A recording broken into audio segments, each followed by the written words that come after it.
फेरि पनि ब्रह्माण्ड सम्बन्धी जानकारी अन्तर्गत 10 वटा प्रश्न उत्तर लिएर आएको छु। यहाँहरूले एकदमै ख्याल गर्नु होला। यो चाहिँ एकदम महत्त्वपूर्ण क्वेसनहरू रहेका छन्। 10 वटा क्वेसन चाहिँ एकदमै महत्त्वपूर्ण हुन्। अन्य ब्रह्माण्ड सम्बन्धी क्वेसनहरू पनि म लिएर आउने नै छु।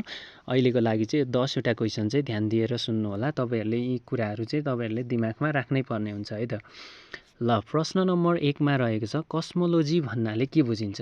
अब यसको सही उत्तर रहेको छ ब्रह्माण्ड सम्बन्धी अध्ययन गर्ने शास्त्र। के अरे? ब्रह्माण्ड सम्बन्धी अध्ययन गर्ने शास्त्र। कस्मोलोजी भन्नाले के बुझिन्छ भन्दा यसको सही उत्तर रहेको छ ब्रह्माण्ड सम्बन्धी अध्ययन गर्ने शास्त्र। त्यस्तै गरेर एस्ट्रोनोटिक्स भन्नाले के बुझिन्छ? यो भनेको चाहिँ एस्ट्रोनोटिक्स भन्नाले चाहिँ यसको सही उत्तर रहेको छ अन्तरिक्ष विज्ञान सम्बन्धी अध्ययन गर्ने शास्त्र। यसको सही उत्तर रहेको छ अन्तरिक्ष विज्ञान सम्बन्धी अध्ययन गर्ने शास्त्र। त्यस्तै प्रश्न नम्बर 3 मा रहेको छ प्रकाशले 1 वर्षमा पार गर्ने दूरीलाई के भनिन्छ? ल, कमेन्ट गर्नुहोस् साथीहरू। र यसको सही उत्तर रहेको छ प्रकाश वर्ष। के रहेको छ त भन्दा यसको सही उत्तर रहेको छ प्रकाश वर्ष।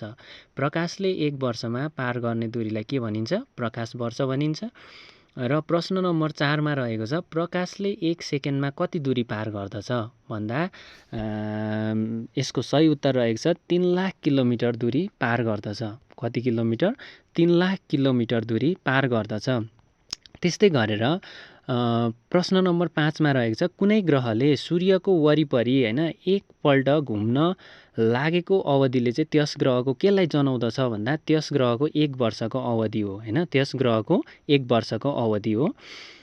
त्यस्तै गरेर प्रश्न नम्बर 6 मा रहेको छ सौर्य बतासको वेग कति किलोमिटर हुन्छ भन्दा यसको सही उत्तर रहेको छ सौर्य बतासको वेग चाहिँ 500 किमी प्रति सेकेन्ड हुन्छ। कति हुन्छ? 500 किमी प्रति सेकेन्ड हुन्छ। त्यस्तै लामो दूरीको अन्तरिक्ष पिण्डहरूको दूरी केमा नापिन्छ? ल, कमेन्ट गर्नुहोस् साथीहरू। केमा नापिन्छ भन्दा एस्ट्रोनोमिकल युनिटमा नापिन्छ। त्यस्तै सूर्य पृथ्वीबाट कति किलोमिटर दूरी टाढा रहेको छ? र यसको सही उत्तर रहेको छ 14 करोड 88 लाख किलोमिटर दूरी टाढा रहेको छ। कति करोड? 14 करोड 88 लाख किलोमिटर दूरी टाढा रहेको छ। त्यस्तै सूर्य पृथ्वीभन्दा कति गुणा गरौँ छ? यहाँ चाहिँ प्रश्न मिस्टेक भएछ।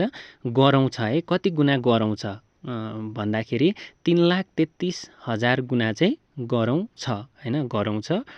र सूर्य पृथ्वीभन्दा कति गुणा ठुलो छ भन्दा सूर्य चाहिँ 109 गुणा ठुलो छ। सूर्य चाहिँ पृथ्वीभन्दा 109 गुणा ठुलो रहेको छ।